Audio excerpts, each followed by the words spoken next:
Yuhu, anybody home? Sambil jalan kita mau ngobrolin kasusnya BJ ya. Pasti kalian juga udah mengikuti sampai saat ini ya kan, dimana hasil otopsi yang pertama itu penuh dengan kebohongan gitu Besti. Nah, jadi katanya Bapak Nelson Simanjuntak selaku kuasa hukumnya dari keluarga BJ ini, memang beliau mengatakan adanya pengeleman kepala. Aduh, ngomongin aja ngeri ya kan, ada pengeleman di kepala. Terus setelah dibuka bagian kepala sampai badan itu ya, dimana otaknya itu nggak ada di situ. Tapi yang lebih tragisnya itu adalah kondisi otaknya itu udah ditaruh di dalam plastik. Itu gimana dong? Nah, sementara dari kuasa hukumnya Ibu P meminta masyarakat itu tidak berasumsi liar gitu dan menunggu saja hasil dari timnya Bapak Listio Sigit Prabowo. Jadi gimana dong ini? Kayaknya masyarakat ini sepertinya dipaksain atau disodorin dengan skenario pelecehan seksual, ya kan? Dan baku tembak ala cowboy yang dilakukan oleh BJ dan BA. Terus sementara hasil otopsi itu yang pertama kan penuh dengan kebohongan. Kenapa masyarakat kok nggak boleh untuk memberikan opini atau menduga-duga jika pada hasil pertama itu aja udah penuh kebohongan? Kenapa masyarakat harus menunggu? Oke, jadi nanti sampai di hotel, Madam Suki akan ngeliatin kartunya apa yang mau kita intip saat ini, oke? Dan sebelumnya kalian akan aku lihatkan ke depan jalan, oke? Ya, jadi ini adalah sedia. Nah, jadi buat kalian yang baru kesasar di sini, aku tinggal di Belanda dan di Thailand. Jadi kenapa Madam Suki melihat sebuah masalah, menganalisa, memprediksi atau berasumsi itu melalui kartu tarot ya. Kartu tarot tidak menyekutukan Tuhan. Jadi kartu tarot bisa melihat kondisi dan situasi yang terjadi, karena kartu tarot adalah kartu yang bercerita. Jadi nanti kita lihat kartunya di hotel ya. Dan buat kalian yang mau konsultasi atau konseling sama Madam Suki, monggo, mengenai apa aja, mengenai kehidupan ini. Dan juga kalian yang punya trauma, ya, pernah dilecehkan atau pernah punya luka-luka batin, silahkan untuk healing pada Madam Suki, tidak perlu ketemu. Nah, ternyata kalau kita mempunyai beban-beban dalam pikiran, beban dalam mental kita, ternyata itu bisa mengganggu banget rezeki kita dan kebahagiaan. Believe it or not. Oke, kita lihat lagi, bentar lagi kita nyampe di hotel. Yuhuu!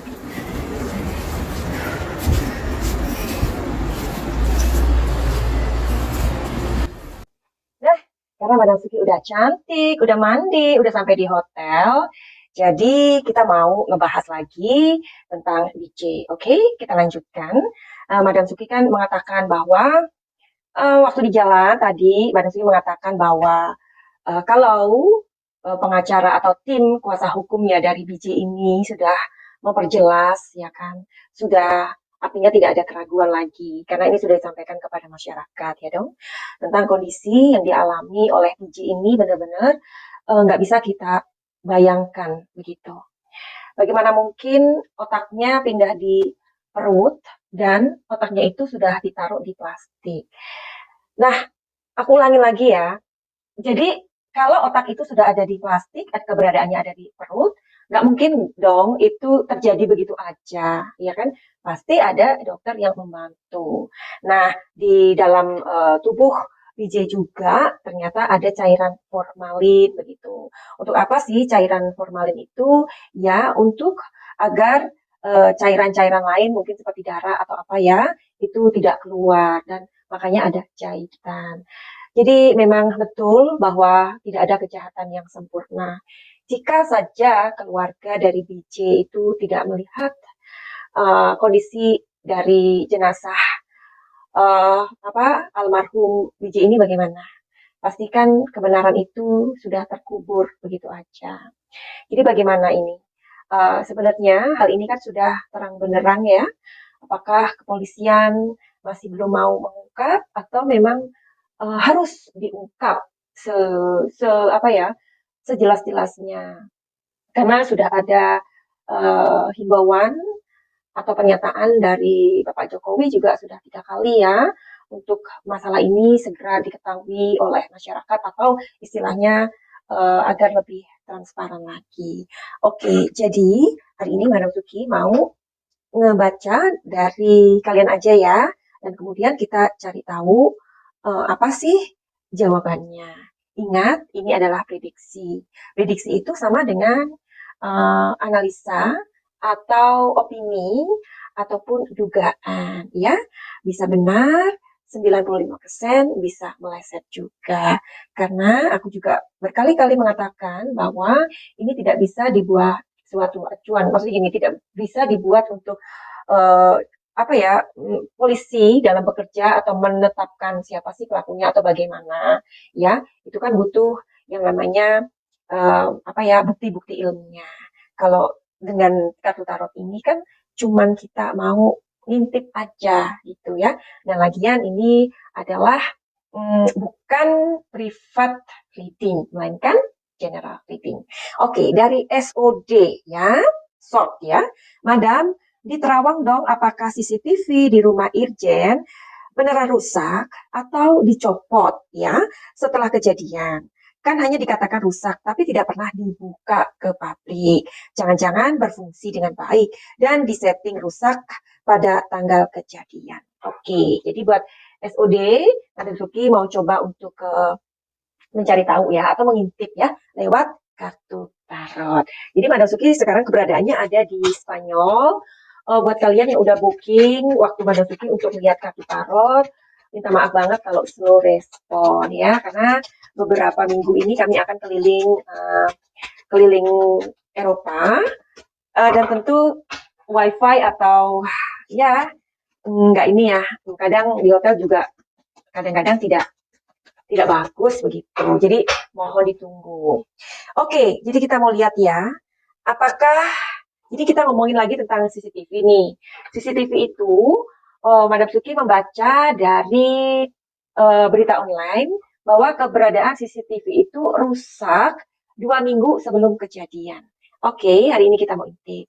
Sebenarnya beneran rusak atau gimana? Oke, pakai kartu yang ini ya.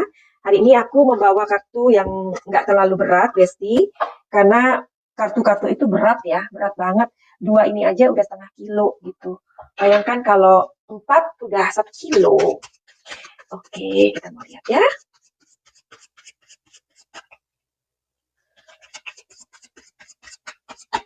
Ada yang mau jatuh nih. Oke. Nah, jadi di sini keluarnya Seven of Wands. Sebentar, aku lihat di kartu ini lagi, yang kartu yang berbeda.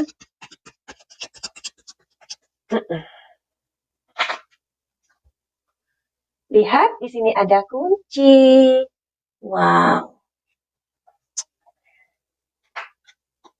Di sini ada nomor 1. Ya, seseorang yang menaiki kuda. Dan di sini ada nomor 14. Ya. Barangkali keberadaan dari CCTV itu sudah dibicarakan, tetapi oleh polisi mungkin tidak bisa dipublikasikan dulu. Jadi kita harus sabar ya. Karena di sini elemennya mengatakan bahwa sebenarnya masa sih CCTV itu rusak semuanya, ya kan? Pasti kan CCTV itu kan banyak ya. Atau mungkin CCTV itu mungkin karena teman aku di Thailand, dia punya CCTV itu karena rumahnya itu gede banget, ya, dan tanahnya itu 2 hektar gitu. Jadi CCTV-nya ada sekitar, I don't know, tapi kayaknya itu 15, something like that. Dan anjingnya juga ada 5 gede-gede ya. Nah, kalau misalkan satu rusak atau beberapa rusak, itu barangkali kan bukan dari satu ini. Bisa jadi kan, apa sih namanya, aku nggak jelas juga ya. Dari rumahnya CCTV itu mungkin bisa 2 saluran atau 3 saluran, something like that. Ya, barangkali yang ada di depan itu memang tidak berfungsi. Nah, di sini mengatakan bahwa karena kan tidak dipublikasikan ya, atau polisi itu tidak memberitahu kepada masyarakat. Nah, di sini ada sebuah em, kunci. Maksud dari kartu ini apa? Maksudnya polisi sebaiknya mengatakan yang sebenarnya kepada masyarakat. Karena seperti yang tadi Mbak Nasuki bilang bahwa kasus ini sebenarnya sudah terang benderang gitu loh. Ya kan? Nah, jadi kalau pelecehan itu ini ya, jika Mbak Nasuki mengatakan ya, jika pelecehan seksual itu terjadi, lalu kenapa terjadi pengeleman isi kepala sampai pindah ke perut? Sebenarnya kan itu aja udah kita nggak make sense ya, iya kan? Nah, kalau pelecehan itu terjadi penembakan biasa, ya mungkin dari arah yang maksudnya nggak usah dilem-lem gitu loh, paham nggak sih? Ya. Nah, jadi mestinya harus ada keterbukaan. Karena kalau polisi tidak terbuka, ini semakin masyarakat ini semakin kepo, semakin penasaran gitu loh, ya. Oh, jatuh Besti. Di sini kan ada seseorang yang mengendarai kuda, ya kan? Di sini ada sebuah energi, ada sebuah gairah dari masyarakat. Uh, Gairah itu maksudnya mereka ingin tahu. Kita semua ingin tahu gitu, Pak Polisi. Sebenarnya apa sih yang terjadi begitu? Nah, terus di sini ada nomor 14, ini ada rubah ya. Rubah itu maksudnya adalah masyarakat ini loh merasa di sini ada tipuan begitu. Jadi sebenarnya kita semua ini bisa mikir ya, bisa menganalisa gitu. Seperti yang tadi Madam Suki katakan waktu di jalan, apakah masyarakat ini seperti kayak disodorin sesuatu yang kita harus percaya gitu. Dengan cerita yang kita masyarakat itu mau nggak mau harus menelan begitu saja, ya kan? Mengenai pelecehan seksual dan insiden yang terjadi itu seperti koboi gitu, ya kan? Adegan 2 koboi yang sedang tembak menembak gitu. Jadi mudah-mudahan kasus ini kan sudah terang benderang. Seharusnya ini sudah benar-benar diberikan sebuah jawaban. Apalagi kan sudah ada himbauan atau permintaan langsung dari Bapak Presiden Jokowi itu 3 kali loh, ya kan? Nah, jangan sampai nanti kepercayaan masyarakat ini jadi memudar kepada kepolisian begitu. Kita pasti bangga ya kalau kepolisian ataupun aparat-aparat negara di Indonesia ketika mendapatkan masalah-masalah seperti ini, masalah itu selalu saja ada kok ya. Apa saja bisa terjadi. Tapi jika penanganannya tidak cepat alias lambat ataupun diulur-ulur ataupun apa ya susah gitu ya, itu akan mengurangi respek dan kepercayaan masyarakat itu sendiri begitu. Jadi tidak dengan apa ya, tidak mengurangi hormat sebagai masyarakat Indonesia. Ini terjadi di institusi kepolisian, artinya kan di dalam internnya. Masyarakat juga butuh sesuatu yang balance, yang adil begitu ya. Jadi mudah-mudahan kepolisian Indonesia akan selalu menjadi kebanggaan buat kita semua. Oke, gitu aja mungkin ya. Nanti Mbak Nasuki akan membahas lagi kasusnya BJ ini. Buat kalian yang mau memberikan pertanyaan, silakan di kolom pertanyaan. Dan buat kalian yang mau reading tarot ataupun healing pengobatan holistik lintas benua, monggo. Jadi ingat, di dunia ini ada 3 hal yang tidak bisa ditutupi, yakni matahari, sinar bulan, dan kebenaran. Dan tidak ada kejahatan yang sempurna. Itu memang benar. Finally, begitu aja. Salam Madam Suki buat kalian di Sevilla, Spanyol. Finally, send love and light. Salam jaya.